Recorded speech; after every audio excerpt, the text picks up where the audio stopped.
एक साधक की यात्रा। ओशो की कहानी। बहुत समय पहले एक बच्चा था जिसका नाम मोहन था। वह बाकी बच्चों जैसा नहीं था। जब दूसरे खेल रहे होते थे वह चुपचाप बैठकर तारों को निहारता या नदी की बहती धारा को देखता। उसके मन में अनगिनत सवाल उठते थे। मैं कौन हूँ, या दुनिया क्यों है, खुशी कहाँ है। मोहन बड़ा हुआ। उसने किताबें पढ़ी, ज्ञानियों से मिला, लेकिन उसके भीतर की प्यास शांत न हुई। वह समझ गया कि जवाब बाहर नहीं बल्कि भीतर है। वह अब एक प्रोफेसर था, लेकिन उसकी कक्षाएं सिर्फ किताबों तक सीमित नहीं थी। वह छात्रों को जीवन के रहस्य समझाता, उन्हें सवाल पूछने और खुद खोजने के लिए प्रेरित करता। इस अनुभव के बाद मोहन ने अपना नाम बदलकर रजनीश रख लिया। अब वह एक प्रोफेसर था, लेकिन उसकी कक्षाएं सिर्फ किताबों तक सीमित नहीं थी। वह छात्रों को जीवन के रहस्य समझाता, उन्हें सवाल पूछने और खुद खोजने के लिए प्रेरित करता। उसने देखा कि लोग डर, परंपराओं, दूसरों की अपेक्षा, रजनीश की लोगों का ध्यान का रास्ता दिखाया।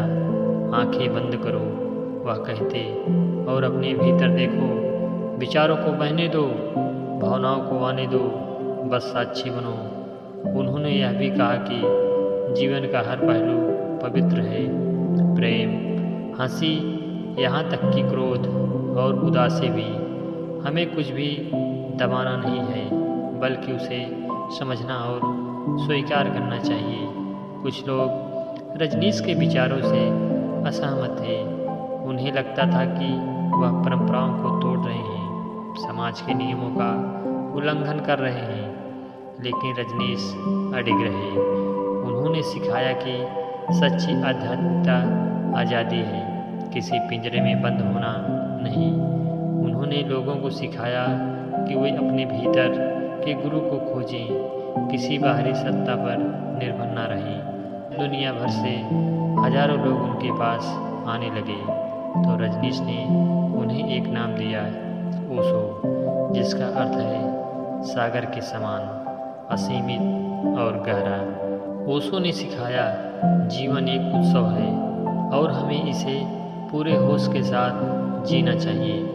उन्होंने बताया कि खुशी बाहर नहीं मिलती, यह तुम्हारे भीतर छिपी है, बस तुम्हें उसे जगाना है।